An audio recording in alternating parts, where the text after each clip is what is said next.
هاي ويلكم تو اني فيديو النهارده هيكون عن اسوأ منتجات استخدمتها في 2023. جمعت لكم كل البرودكتس اللي انا استخدمتها في 2023 وما عجبتنيش خالص. كل برودكت هقول لكم فيه ما عجبنيش ليه. في حاجات منهم طلعت لي حبوب، في حاجات ما كانش ليها اي لازمه، في حاجات بصراحه كانت فلوس مرميه على الارض. فلو عجبكم الفيديو اعملوا لايك، سبسكرايب، اعملوا في الانستجرام بتاعي. يلا بينا نبتدي الفيديو. اول برودكت ياخد جايزه اسوأ منتج استخدمته في حياتي كلها الكلينزر بتاع نيتروجينا اللي لونه اخضر اللي هو سكين ديتوكس ده. لو كنتوا بتشوفوا الفيديوز بتاعتي فهتلاقوا ان انا كنت جبته تقريبا في شهر 6 في الصيف، وكنت اول مره كمان استخدمه كان اون كاميرا، كنت بعمل فيديو للعيد. اولا البرودكت ده بيطلع حبوب بطريقه مش طبيعيه، بينشف البشره بطريقه مش طبيعيه، بيخلي البشره تلتهب لدرجه ان انا بعد كده بحتاج ان انا احط كريم التهابات مش مرطب عادي، لا يعني بخلط كريم المرطب مع كريم الالتهابات عشان يضيع التاثير السيء جدا اللي بيعمله البرودكت ده. فده اديله 0 من 10 لانه حقيقي وحش جدا جدا جدا. البشره الدهنيه هي بس اللي ممكن هي تستخدمه، كمان مش كل يوم في الاسبوع،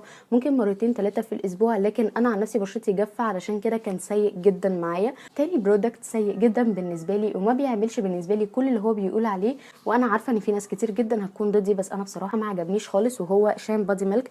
انا حاسه ان البرودكت ده بقى برودكت مشهور بس بسبب الاعلانات اللي اتعملت عليه. هو ما بيعملش اي حاجه مفيده بالنسبه لي يعني، ولا بيرطب الجلد. سعره غالي مقارنه ببرودكتس تانية كتير جدا سعرها ارخص وبتدي نتيجه احلى بكتير. في منهم برودكت هبقول لكم عليه جربته فعلا كان حلو قوي، لكن النهارده بنتكلم على اسوأ منتجات، فده بالنسبه لي ما عملش اي حاجه غير كده. هو برودكت ظهر بسبب كل الاعلانات اللي اتعملت عليه مش اكتر من كده. لو في حد ضدي فممكن تكون اختلاف بشره، بس انا عن نفسي بشرتي جافه. في الصيف طبعا بتبقى عاديه، لكن في الشتاء بتبقى جافه، والمفروض ان هو مكتوب عليه ان هو بيرطب كويس جدا. فهو بصراحه لا معايا انا ولا كاني حطيت اي حاجه، حمل لان البيس بتاعه ميه فتحسوا كده ان هو مي يعني، مش اللي هو فاهمين، مش اللي هو الحاجه اللي ترطب لكم جلدكم فعلا في الشتاء. فبصراحه لا ما عجبنيش خالص. تالت برودكت برضو ناس كتير قوي ممكن تبقى ضدي بس انا ما عجبنيش مويست وان.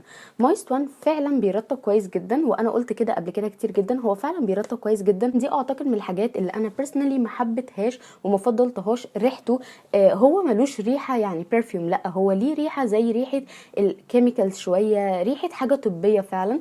فريحته بصراحه ما خلتنيش ان انا احب ان انا استخدمه او ان انا اكمله يعني. انا وقفت لحد هنا وخلاص كده مش قادره ان انا اكمله، فدي حاجه بالنسبه لي انا ما حبيتهاش. فانا قلت اقول لكم لو حد برضو بيتضايق من الروائح اللي شبه الكريمات الطبيه قوي فما تجيبهوش خالص. البرودكت بقى اللي بعد كده معمول عليه ضجه كبيره جدا الفتره دي، وده بقى حصل ما بيني وما بين ناس كتير قوي اختلاف، هو الكلينزر بتاع سكين سايد ده. لو انتوا شايفين فانا عندي حبايه هنا بسبب الكلينزر ده. الكلينزر ده بصراحه مش بتاعي، هو بتاع ماما. انا جايبه حاجات سكين سايد كلها بس ما كنتش جايبه الكلينزر، وماما هي اللي كانت جايبه الكلينزر. قلت ان انا اجربه مره واحده بس علشان لو كان عجبني كنت اشتريه بعد شان، لان انا دلوقتي بستخدم شان وبصراحه عجبني شويه. قررت ان انا استخدمه، وعايزه اقول لكم ان انا طول اليوم كنت عادي جدا. روحت البيت بالليل لان انا استخدمته طبعا الصبح، روحت البيت بالليل لقيت حبوب كتير قوي تحت الجلد في المنطقه دي. قلت اوكي وسام عادي جدا يكون بس ريفلكت وهيروح بسرعه جدا، لكن لا صحيت تاني يوم عندي الحبايه دي، وعايزه اقول لكم ان هي حبايه من الحبايه اللي بتوجع جدا. فانا ما عجبنيش خالص. لكن مع ماما مثلا كان كويس جدا، هو البيز بتاعه كريم، ودي كانت حاجه عجباني جدا على فكره وانا بستخدمه. حسيت ان هو فعلا بينظف الوش وفي نفس الوقت مش بينشف الوش خالص، لكن تاثيره على بشرتي انا ما كانش حلو خالص. فقلت برضه اقول لكم لو انتوا بشرتكم حساسه ممكن انتوا تبعدوا عنه، في اعتقد بدائل تانية كتير قوي بدل ده. فاكرين اول حاجه خالص قلت لكم ان هو جايزه اسوا منتج اللي هو كلينزر بتاع نيتروجينا السكين ديتوكس ده؟ تاني اسوا منتج استخدمته في حياتي. حرفيا 75 جنيه مرميين على الارض، وحش جدا جدا. وهو الهيدروسول النعناع من نيفرتاري، ميه بجد. هو بصوا هو ميه كمان، عمل لون كده مش عارفه انتوا هتشوفوه ولا لا، بس شايفين في حاجات كده بتجري من تحت. مش شرط خالص ان احنا نستخدم حاجات نعناع والحاجات دي يعني ملهاش لازمه. ممكن انتوا تستخدموا ميه ورد، وفي اماكن كتير قوي بتعمل ميه ورد كويسه، لكن البتاع ده فلوس على الارض. انا بجد جايزه اسوا منتج مش عارفه اديها لايه ولا لايه، بس ده من اكتر المنتجات السيئه اللي انا استخدمتها طول حياتي. ده شامبو بتاع بابلز. انا استخدمت شامبوز كتير جدا جدا فيها سلفيت، ومفروض ان هي كل الناس تقول عليها ان هي بتنشف الشعر وبتاع، لكن ده ما كانش بيحصل.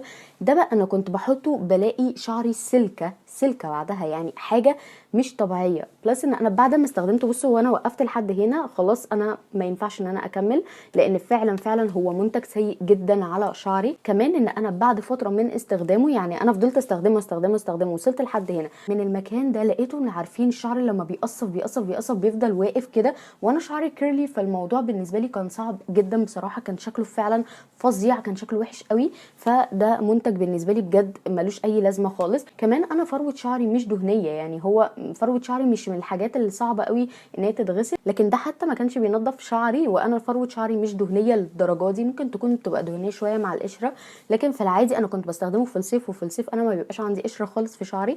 فيعني مش عارفه اقول لكم هو سيء قد ايه. فبصراحه ما حدش يشتريه خالص، لان هو مكتوب لكل انواع الشعر، يعني جافه وعاديه وكل حاجه، بس بجد سيء جدا. المنتج ده بقى مش سيء، بس بصراحه انا شايفه ان هو في حاجات كتير قوي احسن منه. هو الكونديشنر ده من بابلز. بصوا هو مش سيء، بس هو مش بيرطب الترطيب اللي حد مثلا شعره كيرلي، والمفروض ان هو معمول للشعر الكيرلي، او مش عارفه بصراحه، بس كل الادز اللي انا بشوفها لهم بيكون البنت شعرها كيرلي.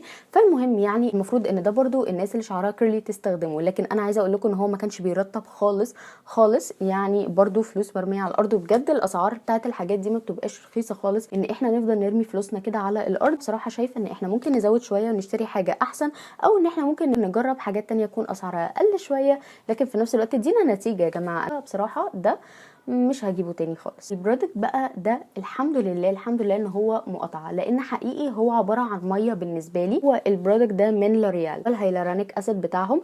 عايزه اقول لكم يعني بصوا، انا بستخدم دلوقتي بتاع سكين سايد، يعني بجد يرمي ده كده على الارض، ملوش اي لازمه بتاع لوريال خالص. ده ميه، يعني تحسوا بجد ان هو ميه. ده اتقل شويه، وفعلا بحس ان هو بيرطب وشي كويس جدا، بس مش هنتكلم عليه النهارده عشان احنا بنتكلم على اسوأ منتجات، حرام نحط ده معاهم خالص.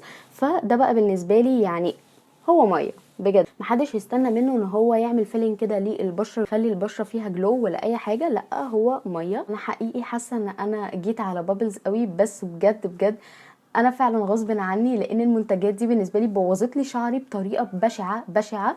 انا كان عاجبني قوي قوي الهير كريم بتاعهم اللي هو الليف ان، كان عاجبني جدا جدا جدا اول ما جبته، لان هو كان بجد بيخلي الكيرلز ديفاين جدا، كان بيخلي شكل الشعر حلو قوي. بعد فتره من الاستخدام بدا يهيش شعري ايزي كده، وبيطير وبيهيش، وشكله بجد بيبقى بشع جدا بعد كل ما بستخدمه. يعني انا جربته في حالات كتير، حتى ان انا غيرت الهير كير روتين بتاعي، لقيت ان انا بستخدمه مع باقي البرودكتس الجديده برضو بيديني نفس التاثير. بعد الروتين اللي انا بعمله له بيبقى كويس جدا جدا جدا، ماشي كويس قوي. مجرد ما احط ده على شعري بيبدا حاجات غريبه في شعري تحصل. فده بصراحه برضو ما عجبنيش خالص، عشان لو كنت انا قلت في فيديو قبل كده ان هو كان عاجبني، فده حقيقي كان عاجبني قوي في الاول، لكن بعد كده لقيته سيء جدا مع شعري. مش عارفه، مع ان طبيعه شعري ما اتغيرتش، يعني ما حصلش حاجات غريبه على شعري، بس مش عاجبني خالص. حاجه بقى اول ما استخدمتها، واعتقد ان انتوا لو رجعتوا للفيديو اللي انا كنت بستخدم فيه البرودكت ده هتلاقوه تقريبا بتاع العيد اللي هو بتاع نيتروجينا اول واحد ده، هتلاقوني ان انا استخدمت في اخر الفيديو الماسك بتاع ايفا اللي هو بالهيلورونيك اسيد. واي ثينك ان انتوا لو كنتوا شفتوا، فانتوا هتشوفوا ان وشي في اخر الفيديو بعد ما حطيت البتاع ده وشلته وشي كان محمر قوي قوي. انا قلت ان ده ممكن يكون تاثير الهيلورونيك اسيد، بس انا بقالي فتره ان انا بستخدم الهيلورونيك اسيد على وشي، والمفروض ان هو ما كانش يدي نفس التاثير ده كل شويه. لكن عايزه اقول لكم ان كل ما بستخدم البتاع ده وشي بيلتهب بطريقه مش طبيعيه. عارفين مثلا لما في حاجه تلسعنا او مثلا ناموسه تقرصنا، او شايفين العلامات اللي بتبقى في المكان اللي هي قرصتنا فيه، ده اللي بيحصل معايا منه، حاجه بشعه، الم مش طبيعي. فبالنسبه لي بصراحه اكيد في ماسكس كتير جدا احسن بكتير قوي من ايفا، وكمان تاثيرها ما بتديش نفس التاثير ده. انا اعتقد ان مش كل الحاجات من ايفا اللي هي الشيت ماسك ده وحشه، بس انا بصراحه ما كنتش جربت غير ده وقفلت كده، فانا ما اعرفش بصراحه، ممكن بعد كده اجرب حاجه تانية ولو حلوه هقول لكم. اخر منتج بقى، من كتر ما الناس كانت بتتكلم على تيك توك، فانا قررت ان انا اشتريه. كنت ساعتها بجربه اول مره اون كاميرا برضو على تيك توك، ووريكم وشي كان عامل ازاي اول ما استخدمته، اللي هو بجد كميه احباط مش طبيعيه.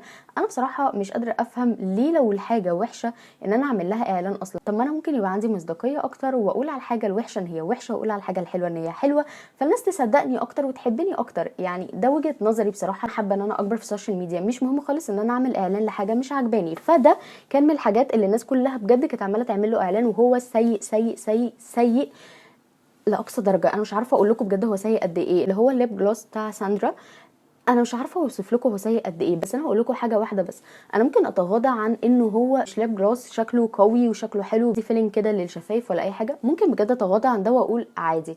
ممكن كمان اتغاضى على ان اللون بتاعه خفيف جدا جدا جدا واقول برضو عادي. لكن ان انا طول ما انا مستخدماه شفايفي كده كانها بتطلع جلد، انا مش عارفه ده ايه بجد، انا مش عارفه ده ايه. اللون بيطلع، عارفين لما تحسوا ان انتوا حاطين كده زي ايه حاجه جيلاتين او كده يطلع معاكم كده في شفايفكم. حاجه بشعه بشعه وحشه جدا بصراحه. مهتميه جدا جدا جدا بترطيب شفايفي بالذات في الشتاء، وعلى طول بستخدم ليب ماسك لشفايفي، على طول برطب شفايفي كمان. لكن ده انا مش عارفه ده ايه بجد، انا مش عارفه ده ايه. فانا شايفه ان احنا بجد مش اي حاجه حد يعمل لها اعلان ان احنا نصدقها، لان انا عن نفسي بجد اتاثرت جدا بموضوع الاعلانات ده. زي ما انتم شايفين كل البرودكتس اللي هنا اغلبها الناس بتعلن عنها وبتقول ان هي تحفه، بس هي ما بتبقاش تحفه خالص. وبس كده، ده كان فيديو النهارده، يا رب يكون فيديو عجبكم وحبيتوه. لو حبيتوه اعملوا لايك، سبسكرايب، اعملوا في الانستجرام بتاعي، وباي باي.